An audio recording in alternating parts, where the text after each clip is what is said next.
9.5 ఏళ్ల కాలంలో ఈ ప్రాంతానికి ఈ రాష్ట్రానికి ఆర్థిక పురోభివృద్ధితో పాటు దేశంలో ఒక అగ్రగణ్యమైన రాష్ట్రంగా తెలంగాణను రూపుదిద్ది నిలిచినటువంటి నాయకుడిని పార్టీని ప్రజలు కోల్పోయి 420 రోజులు అవుతోంది. ఈ ప్రభుత్వం వచ్చి 420 రోజులు అయిందని చెప్పుకోవడం కంటే కేసీఆర్ను ఈ ప్రజలు కోల్పోయి 420 రోజులు అవుతా ఉంది. ఒక్కొక్క రోజు ఒక పెనుగండంలాగా మారింది, పెను ప్రమాదంలాగా మారింది రాష్ట్ర ప్రజానికానికి. ఒక పెను గండంలాగే ఉంది. రోజు గడిస్తే గండం గడిచినట్లుగా ప్రజలు భావించేటువంటి దుస్థితి ఏర్పడ్డది. 420 హామీలు 6 గ్యారంటీలతో సాధించిందంటూ ఏమీ లేదు. నిజంగా సాధించిందంటూ ఏమీ లేదు. గాలి మాటలు ఢిల్లీ మూటలు తప్ప 14 నెలల కాలంలో ఈ సర్కార్ సాధించింది ఏమీ లేదు. చెప్పినటువంటి గొప్పలు, చేసినటువంటి భాషలు, ఆడినటువంటి మాటలు ఆకాశాన్ని అంటుకున్నాయి. కానీ ఆచరణకు వచ్చేటప్పటికి వాళ్ళ మన కళ్ళ ముందు ఏం పరిస్థితి ఉందో తెలుస్తూ ఉంది. మిర్చి రైతులు రోడ్డెక్కినారు, వేరుశనగ రైతులు రోడ్డెక్కుతున్నారు, పత్తి రైతులు రోడ్డెక్కి అలసిపోయినారు. రైతులందరూ కూడా అన్ని పంటలు పండించినటువంటి రైతులు కూడా తమ పండించినటువంటి వ్యవసాయ ఉత్పత్తులకు ధర లేక, కనీస మద్దతు ధర లేక తల్లడిల్లినారు, వాపోయినారు.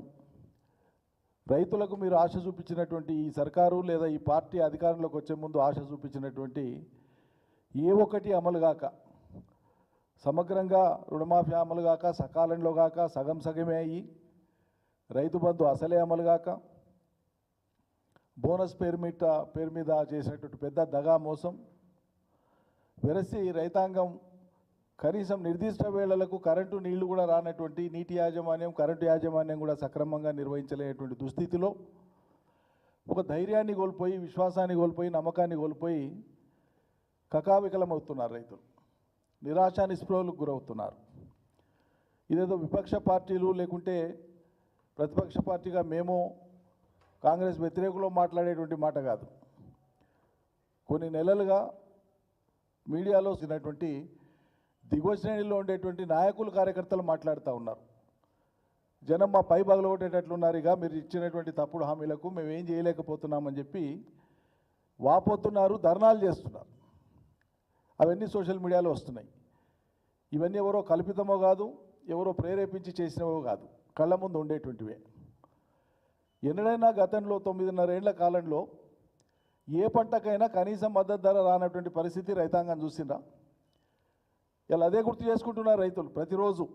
ఈ సర్కారు వచ్చినటువంటి మొదటి రోజు నుంచి కూడా ముఖ్యమంత్రి గారేమో డాంబికాలకు పోయి చాలా పొడు మాటలు, పెద్ద మాటలు మాట్లాడుతూ వస్తున్నారు. ఈ కేసీఆర్ని లేకుండా చేస్తా, కేసీఆర్ ఆనవాళ్ళు లేకుండా చేస్తా, తుడిపేస్తా, ఇది చేస్తా అని నోటికి వచ్చినటువంటి విధంగా ఆయన మాట్లాడుతున్నారు. సరే, అది ఆయన ప్రజ్ఞాపాఠవాలని, ఆయన తెలివితేటల్ని, ఆయన సంస్కారాన్ని తెలియజేస్తాయి. దాని మీద మేము ఎక్కువ మాట్లాడాం. కానీ ప్రజలు ఎవరిని గుర్తు చేసుకుంటున్నారు? నువ్వు ఏ ఆనవాళ్ళు లేకుండా చేస్తా అని చెప్పినావో, ఎవరి పేరు ఉచ్చరించకుండా చేస్తా అని చెప్పినావో, ఈరోజు తెలంగాణలో ఉండేటువంటి 50 మంది ప్రజలు, అన్ని వర్గాల ప్రజలు, రైతులు కానీ, ఆటో కార్మికులు కానీ, మహిళలు కానీ, పెన్షన్దారులు కానీ, ఇవాళ ఎవరిని గుర్తు చేసుకుంటున్నారు?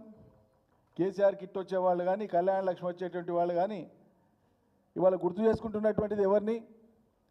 ప్రతిరోజు కేసీఆర్ను గుర్తు చేసుకుంటున్నారు. గుర్తు చేసుకోవడం కాదు, అయా మిమ్మల్ని వదులుకొని మేము మోసపోతే మేము గోసపడుతున్నాము, మేము అన్యాయం చేసుకున్నాము, మాకు మేమే అన్యాయం చేసుకున్నాము, నువ్వు తొందరరా, ఎప్పుడు వస్తావు, మళ్ళీ కేసీఆరే రావాలి ప్రజలు మాట్లాడుతున్నారు. బీఆర్ఎస్ పార్టీ నాయకులు, కార్యకర్తలు మాట్లాడే మాటను నినాదమో కాదు ఇది.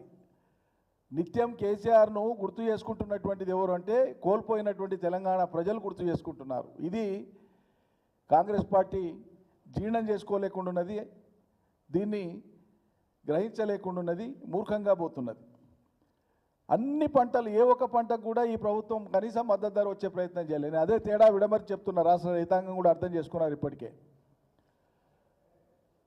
ఏ పంట అయినా ఖచ్చితంగా కనీస మద్దతు ధర లేదా దానికంటే అదనంగా మార్కెట్లో వస్తేనే ఆనాడు రైతులు అమ్మిండ్రు. లేదంటే సర్కారు కొన్నది, అలా కేసీఆర్ సర్కారు కొన్నది, గింజ ఉన్నది, ప్రతి ధాన్యం కొన్నది.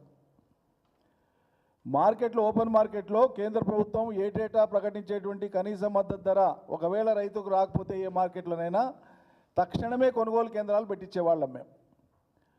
వరి మొత్తానికి మొత్తమే సర్కారు కొన్నదాయలా. ఎక్కడైనా కొంత మిల్లర్లు వాళ్ళ వ్యాపారం కోసం ఎక్కువ ధర ఇచ్చి కొంటే తప్ప తక్కువ ధరకు వ్యవసాయ ఉత్పత్తులు నమ్ముకున్నటువంటి కర్మ కేసీఆర్ సర్కారులో పట్టలే.